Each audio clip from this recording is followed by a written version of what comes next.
সমস্যার কথা তুলে ধরি বারবার সমাধানের জন্য। যেরকম দেখুন আলিপুরদুয়ারে বাকলা সুস্বাস্থ্য কেন্দ্র, এখানে কি হয়েছে, 12 দিন ধরে কোনো ইলেকট্রিক নেই, যার ফলে সমস্ত কিছু বন্ধ, জল বন্ধ, এক্সরে মেশিন বন্ধ, ফটোকপি বন্ধ। সুস্বাস্থ্য কেন্দ্রে স্বাস্থ্য পরিষেবা পাচ্ছেন না অন্তত 10,000 মানুষ। ফ্রিজ বন্ধ, আর ফ্রিজ বন্ধ থাকলে ওষুধ ভ্যাকসিন কিভাবে থাকবে? নেই। কেন? রোগীরা কি বলছেন? রোগীরা তারা যথেষ্ট হয়রানির মধ্যে। দেখুন, কারেন্ট না থাকলে তো অসুবিধে, পরিষেবা তো ভালোই চলে। কারেন্ট না থাকলে মোটর চলে না, জল নাই। 12 দিন ধরে কেন বন্ধ বিদ্যুৎ সংযোগ? কথা বলবো প্রতিনিধি রাজকুমারের সঙ্গে। রাজকুমার, অয়ন্ত, দেখো, বিষয়টা নিয়ে আমরাও কিছুটা অবাক হয়ে যাচ্ছি। তার কারণ যেটা জানা যাচ্ছে, এই যে 12 দিন থেকে বিদ্যুৎহীন, সেটা হচ্ছে যে ওই সুস্বাস্থ্য কেন্দ্রের সামনে দিয়ে কোনো এক ট্রাক যেতে গিয়ে মেইন লাইনের থেকে, অর্থাৎ রাস্তার যে বিদ্যুতের কানেকশন, সেখান থেকে যে কানেকশনের তার, যেটাকে সার্ভিস তার বলা হয়, যে সার্ভিস তারটা ওই সুস্বাস্থ্য কেন্দ্রে গেছে, সেই সার্ভিস তার ছিঁড়ে গেছে। আচ্ছা, এইবার এই সার্ভিস তার ছিঁড়ে গেলে তারপরে সেটা বিদ্যুৎ দপ্তরে ফোন করা হয়েছে। বিদ্যুৎ কর্মীরা ঘটনাস্থলে এসেছিলেন। এসে তারা বলেছে যে এই যে সার্ভিস তার, এই সার্ভিস তার বিদ্যুৎ দপ্তর প্রোভাইড করে না। এই সার্ভিস তারটা যিনি বেনিফিশিয়ারি, অর্থাৎ যার কাছে কানেকশনটা গেছে, তাকেই এই সার্ভিস তারটা দিতে হবে।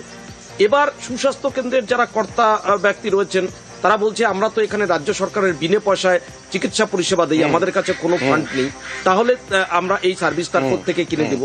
বিষয়টি পঞ্চায়েত প্রধান সকলকে জানানো হয়েছে, কিন্তু সামান্য এই 8 থেকে 10 মিটার সার্ভিস তার কিনে দেবে কে? এই টাকাটা কে খরচ করবে? স্বাস্থ্যকর্মী আর স্বাস্থ্য হেলথ অফিসার কি বলছেন একবার দেখাবো, তারপরে তোমার কাছে যাব। কারেন্ট নাই, আমাদের এই যে কারেন্ট নাই, মিটার চলতেছে না, এদিকে ইয়ে নাই, ফ্রিজ নাই। হ্যাঁ, তারপর দিদি কম্পিউটারে জেরক্স করে সেটা হচ্ছে না, সব কাজেই অসুবিধা। হ্যাঁ, দিদিরা জানাইছে, নাকি পঞ্চায়েতকে জানাইছি, তারপরে এসে ব্লকেও জানাইছি। তাড়াতাড়ি যেন হয়, আমাদের অসুবিধাটা যেন না হয়, আর কি অসুবিধাটা দূর হয়। ঘর অন্ধকার, এই জানলাটুকু ভরসা, জল নেই কলে, অনলাইনে যে কাজগুলো ওগুলো হচ্ছে না, ফ্রিজ বন্ধ, সমস্ত কিছু কিন্তু বন্ধই আছে। নর্মাল যেটুকু পরিষেবা যেটা আমাদের দিতেই হবে, সেগুলো তো আমরা দিচ্ছি, অন্ধকারের মধ্যেই দিচ্ছি। অনেক খাতাপত্র লেখালেখিও করতে হচ্ছে, অন্ধকারে কিছু করার নেই। সব জায়গাতেই বলেছে, আমাদের ডিপার্টমেন্ট যেটা ব্লকে বলা আছে, ইলেকট্রিক ডিপার্টমেন্ট, তারা লোক পাঠাচ্ছেন, দেখে যাচ্ছে। এবার সার্ভিস তারটা আমাদেরকে দিতে হবে বলছে, খরচটা আমাদেরকে দিতে বলছে। এখন এইগুলো তো আমাদের কাছে ফান্ড নেই যে আমরা এখানে কি করে দেব। খুব বাস্তব কথা। আর শুধু রোগীরা নন, স্বাস্থ্যকর্মীরাও তো পরিষেবা দিতে হয়রানি হচ্ছে। সরাসরি চলে যাব, আরো একবার ছোট্ট করে জানতে চাইবো যে এই দায় ঠেলাঠেলি কেন? তাহলে কি হবে? 12 দিন, তারপর 13 দিন, তারপর 14 দিন, এরকম ভাবে গুনতে থাকবেন? একদমই অয়ন্দা, দেখো, এইটা কেন বললে একবারে পরিষ্কার করে বলতে হয়, প্রশাসনিক উদাসীনতা। সামান্য 8-10 মিটার সার্ভিস তার, সেটা কিন্তু আর কত খরচ হয়? এই টাকা কি সরকার পঞ্চায়েতের নেই, ব্লক প্রশাসনের নেই, স্বাস্থ্য দপ্তরের নেই? উদাসীনতা, সাধারণ মানুষের প্রতি যে প্রশাসনিক কর্তাদের উদাসীনতা, সেই উদাসীনতার কারণেই সক্রিয় হোক। যাদের তার কিনে দেওয়ার কথায় দায় ঠেলাঠেলি না করে রোগীদের কথা অন্তত ভাবার দরকার, ভাবা হোক, আমরা চাই। বিদ্যুৎ পরিষেবা বন্ধ আছে বলে আমি শুনলাম। শোনার সাথে সাথে শামুকতলা স্টেশন ম্যানেজারকে, যিনি দায়িত্বে আছেন WBSC-DCL এর, উনাকে ফোন করার পরে উনাকে জানালাম ব্যাপারটা। ইমিডিয়েটলি উনি বললেন যে আমরা আজকের মধ্যেই পদক্ষেপ নিব। আমি এই আশ্বাসটা পেলাম যে আজকের মধ্যে ঠিক হওয়ার কথা। হাওড়া জয়পুরে একজন শিক্ষক এবং একজন রাঁধুনির ভূমিকা নিয়ে প্রশ্ন উঠছে। গরিব মানুষ, ICDS কেন্দ্র মানে হচ্ছে গরিব গুরব মানুষের বাচ্চারা, প্রসূতিরা, তারা একটা খাবার দেওয়া হয় সরকারের পক্ষ থেকে তাদের প্রোটিনের জন্য, আর সেই খাবারই চুরির অভিযোগ উঠছে এই শিক্ষক এবং রাঁধুনির বিরুদ্ধে। পাকড়াও, হাতে নাতে নাকি ধরা পড়েছেন। হাওড়ার জয়পুর পশ্চিম পাড়ার ICDS কেন্দ্রের ঘটনা। দীর্ঘদিন ধরে ICDS কেন্দ্র থেকে চুরির অভিযোগ। আজ অভিভাবকরাও স্থানীয়রা ধরে ফেলেন দুজনকে। দেখুন স্থানীয়রা কি বলছেন। খেঁচড়ি দিচ্ছিল, মানে চাল ডাল দিচ্ছিল, ওখানে মানে 2টা করে ভাত দিচ্ছে, আর মানে ব্যাগের ভিতরে চাল ডাল করে মানে সবসময় মানে নিয়ে যায়।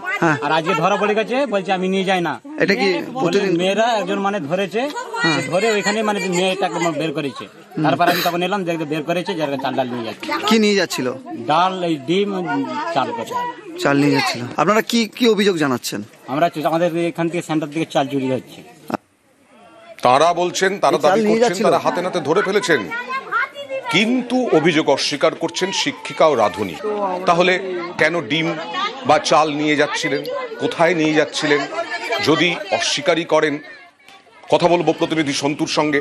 সন্তু, প্রশ্ন হচ্ছে যে স্থানীয়রা ধরে ফেলেছেন বলা হচ্ছে, আর দাবি করছেন তারা হাতে নাতে ধরে ফেলেছেন, কিন্তু রাধুনী এবং শিক্ষিকা তো অস্বীকার করছেন। কি বলছেন তারা?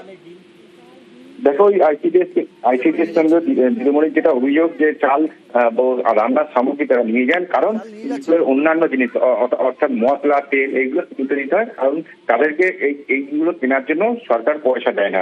এটা ঘটনা হাওড়া জয়পুর থানার যে আইসিডিএস কেন্দ্র, সেখানেই কিন্তু দীর্ঘদিন ধরে ওরা দেখতে পান যে স্কুল ছুটির পর সেখান থেকে কিন্তু রান্নার সামগ্রী দিদিমণি ও রাধুনী মিলে নিয়ে চলে যায়। আর যখন সেই নিয়ে যাচ্ছিল সেই সময় কিন্তু হাতে নাতে গ্রামবাসীরা ধরে ফেলে এবং তাদেরকে গিয়ে কার্যত বিক্ষোভ চলে এবং তারপর সেখান থেকে কিন্তু বেশ কিছু সামগ্রীও উদ্ধার করে।